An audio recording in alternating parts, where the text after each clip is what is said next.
I think the game was what we expect, a difficult game with a good team. We know that a team very offensive. We know that we have to handle this and try to exploit them when we have ball. So when we have ball in the first half, we cannot handle it too long, but in the second half we improved that and we arrived to the goals. And the most important was a good game with two good teams. Bahaya dan gol! Zola gol! Kaigat ulang coba. Ya, teman-teman, ini baru aja usai pertandingan semifinal Piala Presiden yang mempertemukan antara PSIS Semarang menghadapi Arema FC. Nah, seperti yang kita ketahui, Arema FC berhasil mengalahkan PSIS Semarang dengan skor 0-2. Nah, leg pertama ini berlangsung di Stadion Jatidiri. Oke, gol Arema FC dicetak oleh Abel Kamara di menit 78. Nah, ini gol yang sangat penting bagi Abel Kamara untuk meningkatkan kepercayaan dirinya. Walaupun suka tidak suka di pertandingan ini, teman-teman, pelayanan yang diberikan kepada Abel belum begitu mantap oleh pemain-pemain Arema lainnya. Namun, aku tetap mengapresiasi. Kemudian gol kedua Arema dicetak oleh Gianjola di menit 89. Nah, dua gol Arema ini terjadi di babak keduanya. Nah, ini nanti ada kaitannya dengan apa kita bahas dari isi video ini.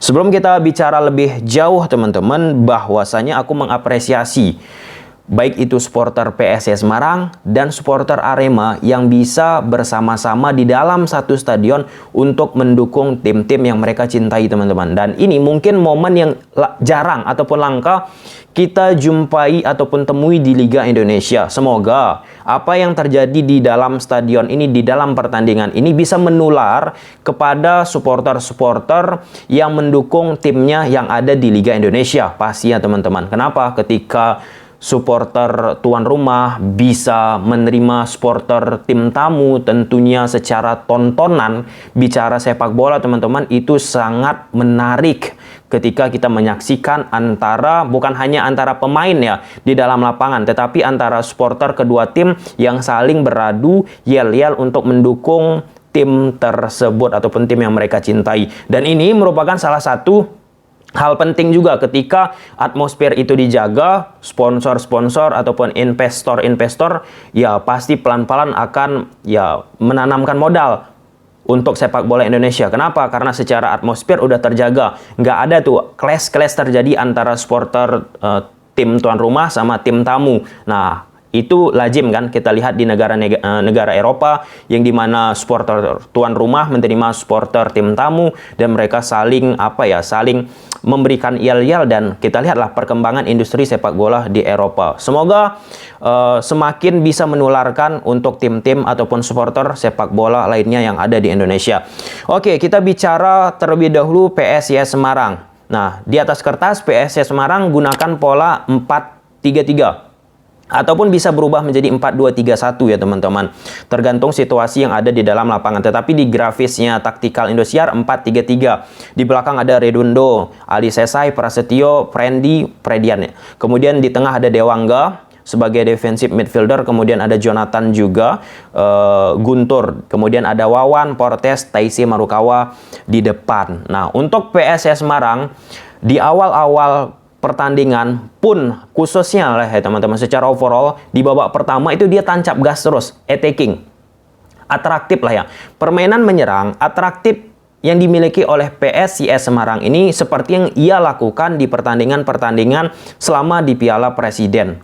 Bayangkan aja, sangat banyak loh PSIS Semarang ini mencetak gol ke gawang-gawang tim sebelum menghadapi Arema FC. Namun di pertandingan ini deadlock. Di samping memang pertahanan yang dimiliki oleh Arema sangat kuat, seperti ya pertahanan Arema yang ia lakukan di Liga 1 sebelumnya. Nah, atraktifnya tentunya akibat permainan individu yang dimiliki oleh pemain-pemain PSIS Semarang. Kita sebut aja Taisi Marukawa ataupun Portes. Itu aja kita sebut dulu ya, teman-teman. Khususnya dua pemain tersebut, apalagi Portes, mendapatkan beberapa peluang. Nah, peluangnya nggak bisa dimaksimalkan secara baik. ada yang berbentur mistar, kemudian ada yang bisa diantisipasi oleh pemain-pemain Arema. Tetapi secara konsep di babak pertama bisa kita simpulkan ya teman-teman, PSIS Semarang full menyerang, sedangkan Arema FC full defense. Nah, jadi di sini pemain-pemain PSIS Semarang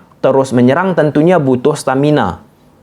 Oke kan, kaitannya tentang fisik. Lari terus. Dan pagi tadi sudah aku tweet di Twitter teman-teman bahwa Yanto Basna menyinggung pemain sepak bola Indonesia itu cenderung bermain lari aja, lari. Tapi secara dalam tanda petik pemahaman taktik belum secara komprehensif dimanfaatkan. Nah, di babak kedua itu terasa banget bagi PSIS Semarang. Terkhusus lagi selesai Portes mengalami cedera, mendapatkan cedera Portes teman-teman, ditarik keluar, itu turun banget, gak seagresif penyerangan yang dimiliki oleh PSIS di babak pertama.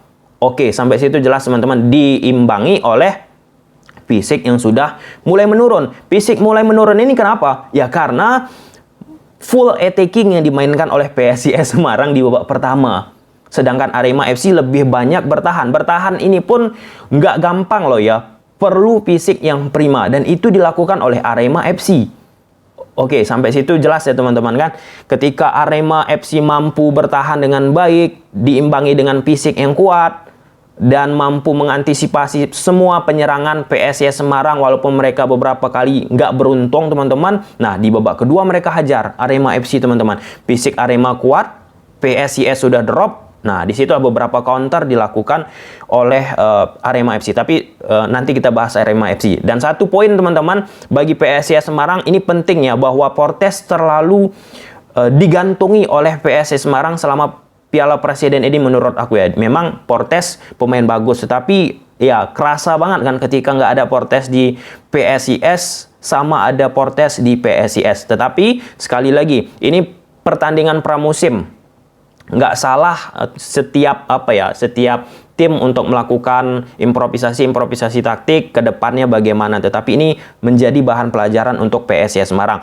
Kemudian kita masuk ke Arema FC. Arema FC gunakan pola 4-2-3-1 ya di atas kertas. Ini dari grafisnya Indosiar. Di belakang ada Adilson, Rizky Dwi, Sergio Silva, Bagasadi, Vigo, kemudian Renzi Yamaguchi, Haryono, Adam, Irsyad, M. Rapli, Kamara. Ini ya pola yang lumrah dilakukan oleh Coach Eduardo Almeida baik itu di Liga 1 tahun lalu teman-teman, ya diaplikasikan lagi di musim ataupun Piala Presiden tahun ini.